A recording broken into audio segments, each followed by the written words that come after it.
Durante siglos, las arenas de Egipto fueron consideradas completamente exploradas, y los grandes descubrimientos del pasado, simples ecos de una era desaparecida hace mucho tiempo.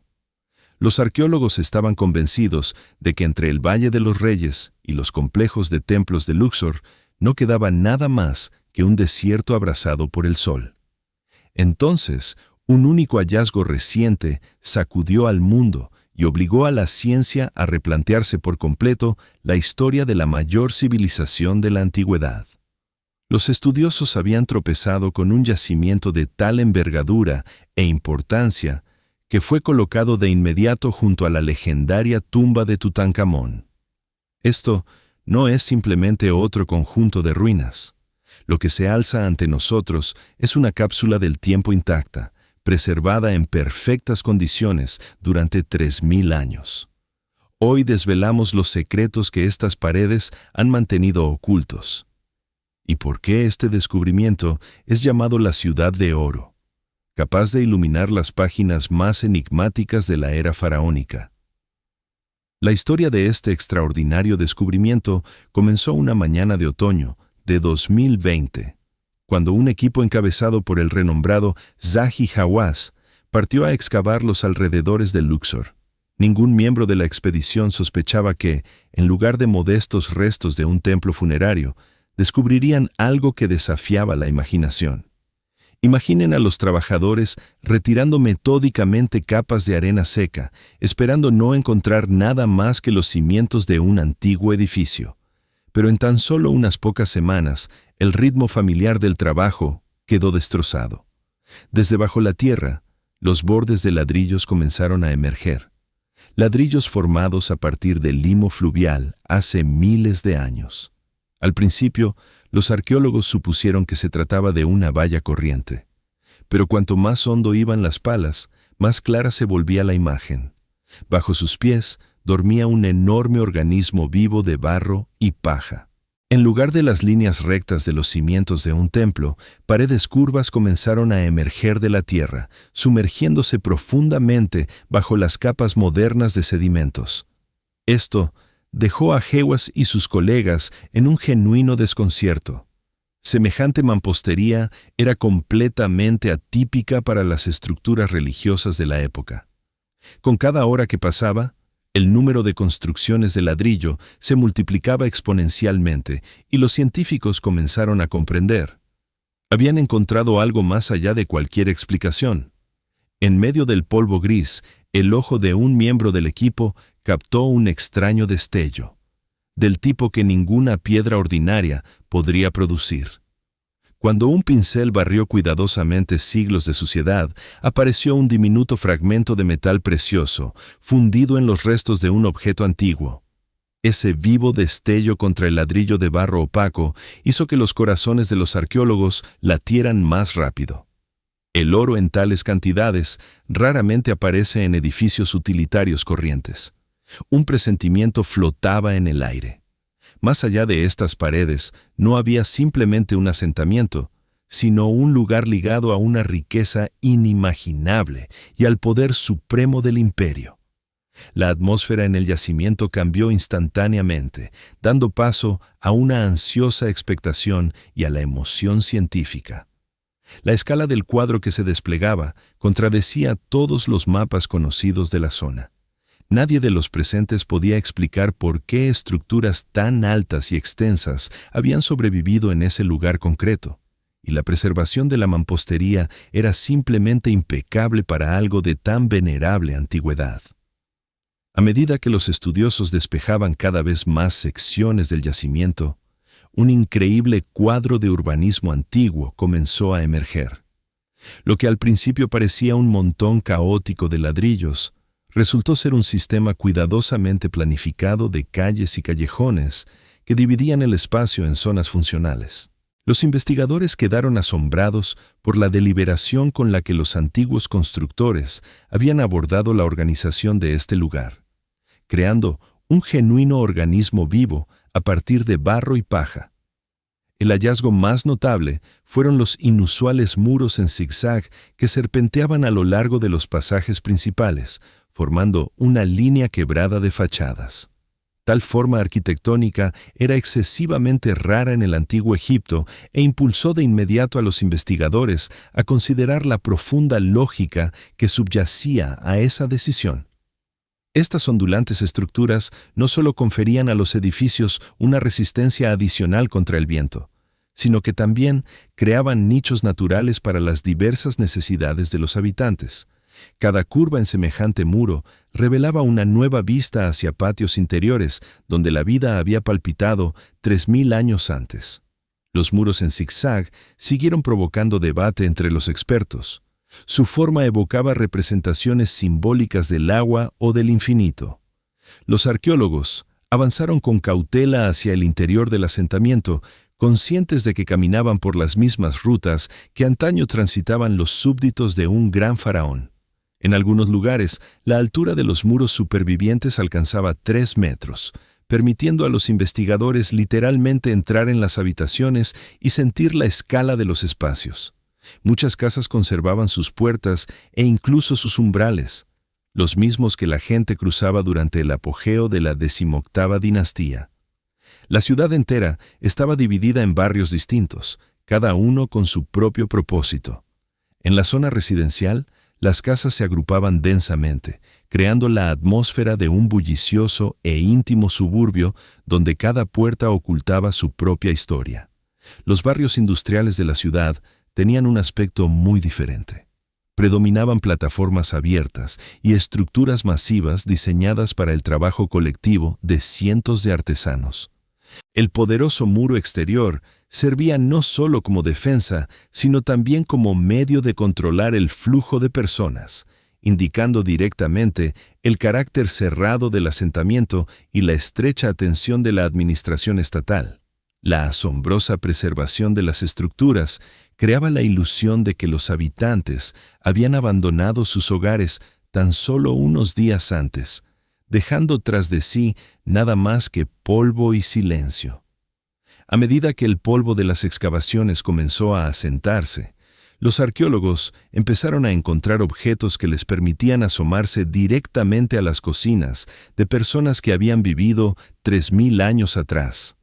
En la parte sur del asentamiento descubrieron una enorme zona de preparación de alimentos, comparable en escala a una moderna instalación de restauración industrial.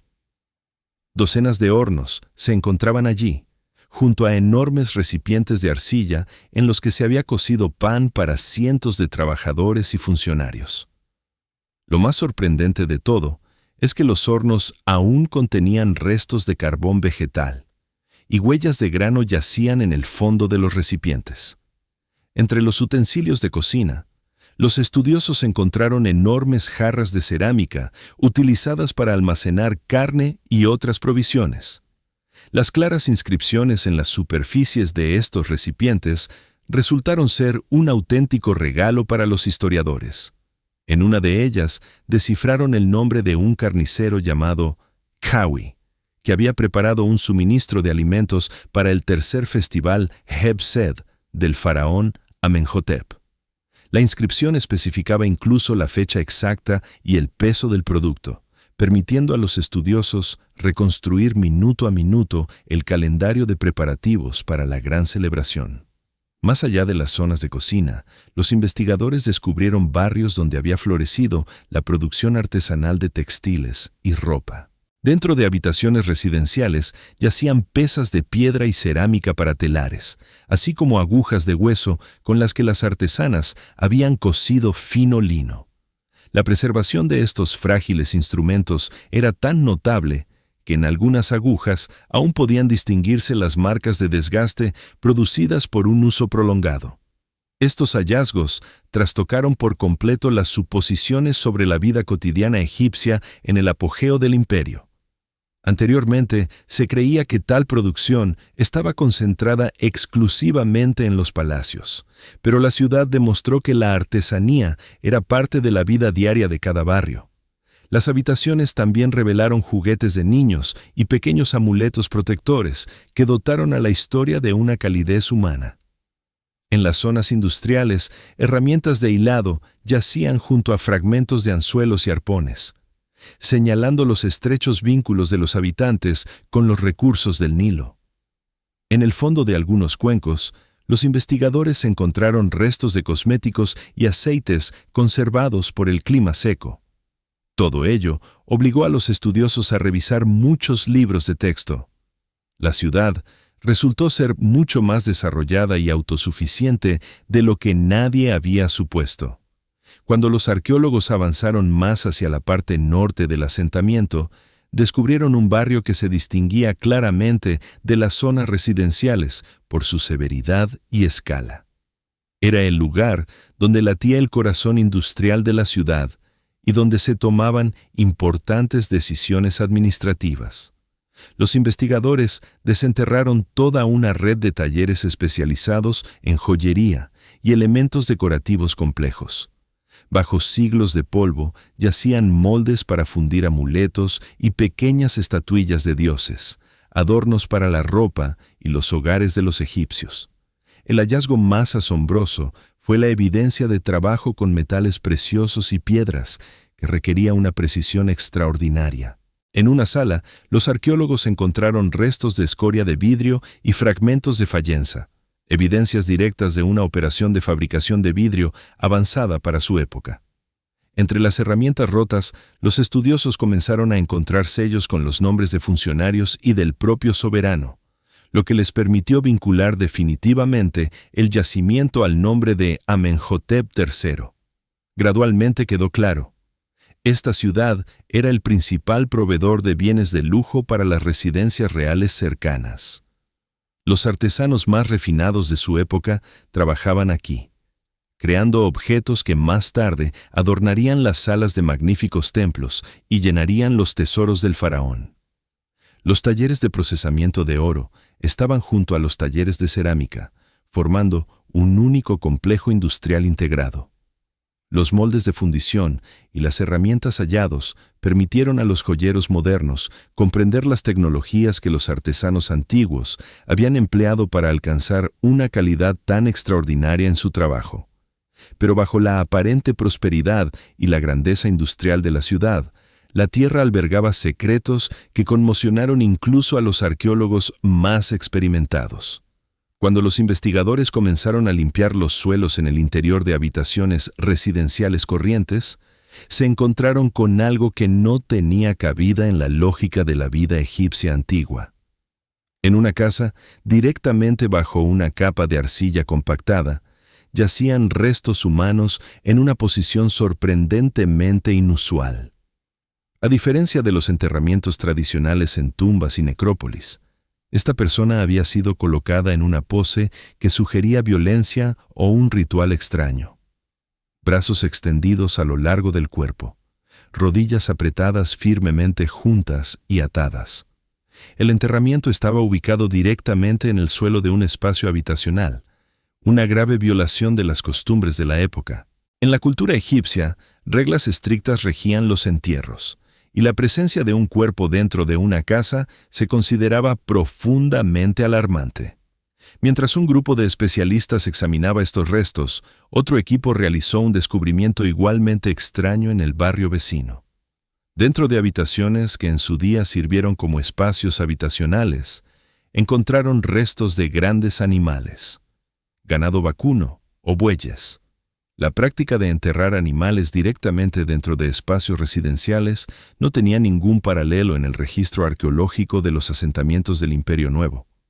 Los animales eran habitualmente mantenidos en corrales designados o en templos si eran considerados sagrados. Sin embargo, su presencia bajo los suelos de las casas parecía francamente anómala. Los estudiosos aún intentan determinar si esto fue un intento de proteger la vivienda por medios mágicos, o si la ciudad fue testigo de eventos que obligaron a sus habitantes a romper con cada tradición establecida desde hacía mucho tiempo.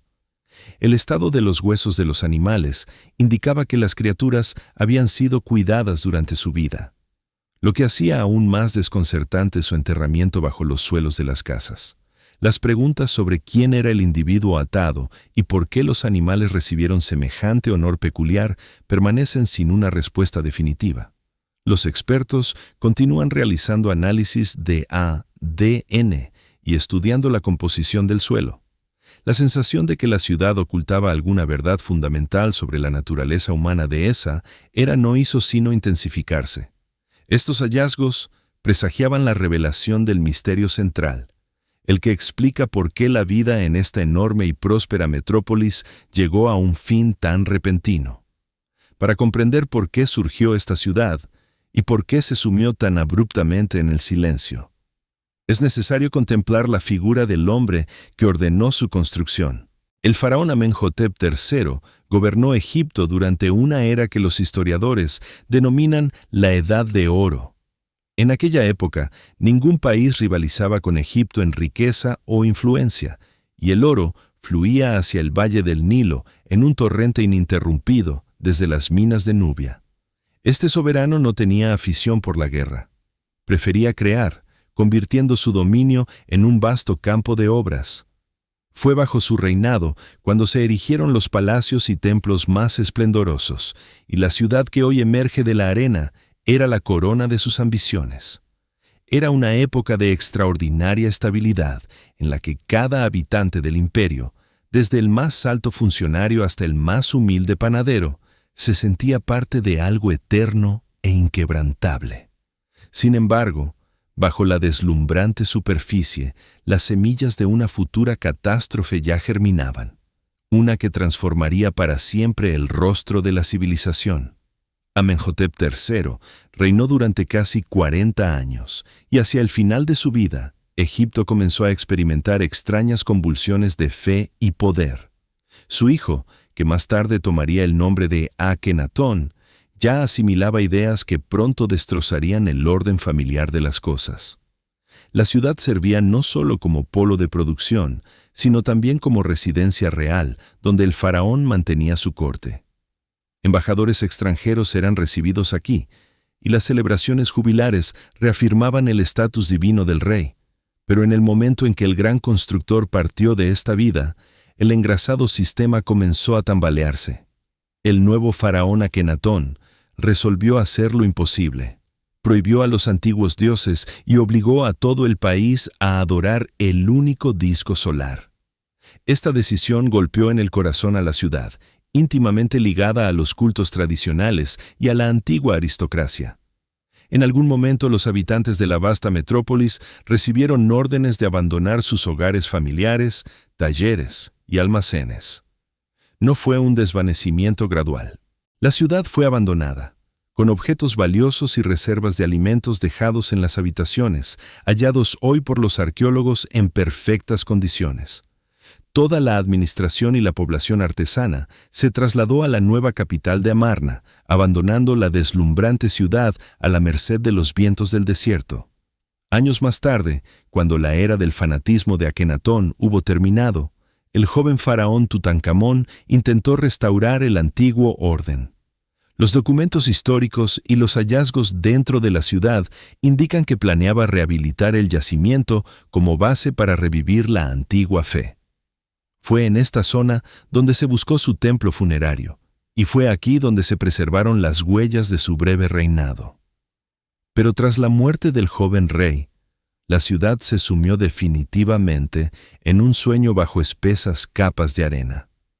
El grandioso proyecto de Amenhotep III había estado demasiado estrechamente ligado al destino de su dinastía, y con la dinastía desapareció en el olvido durante 3000 años.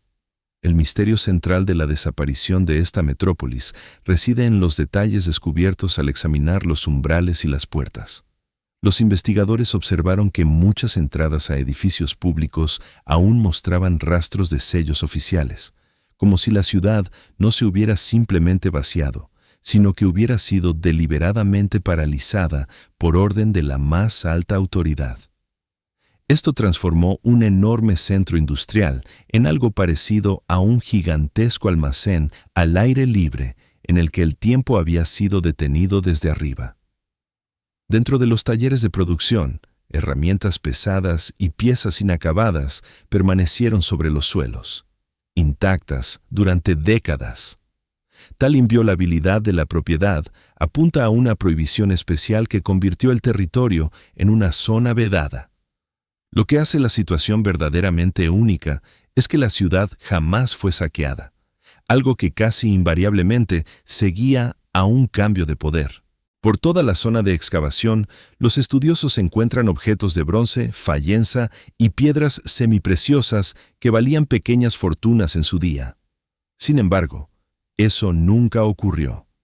Las reformas religiosas de Akenatón convirtieron la brillante metrópolis de su padre en un monumento de una era que los nuevos ideólogos querían relegar al olvido, pero no se atrevían a destruir físicamente.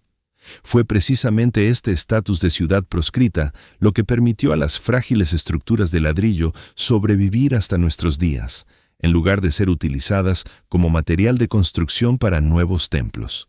Los estudiosos quedaron particularmente impresionados por el hecho de que en periodos posteriores de la historia egipcia, cuando había una construcción activa en la región, nadie intentó excavar estos montículos.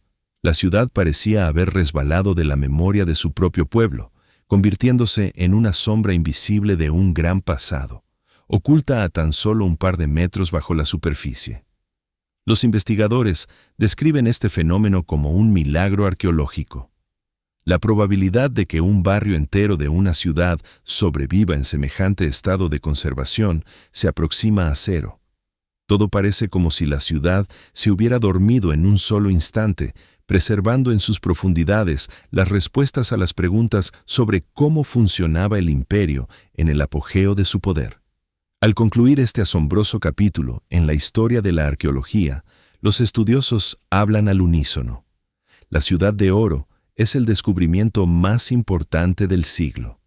Su importancia para la ciencia moderna difícilmente puede ser exagerada, ya que por primera vez ha permitido a los investigadores desplazar su atención de las vidas de los dioses y los reyes a las vidas de las personas ordinarias.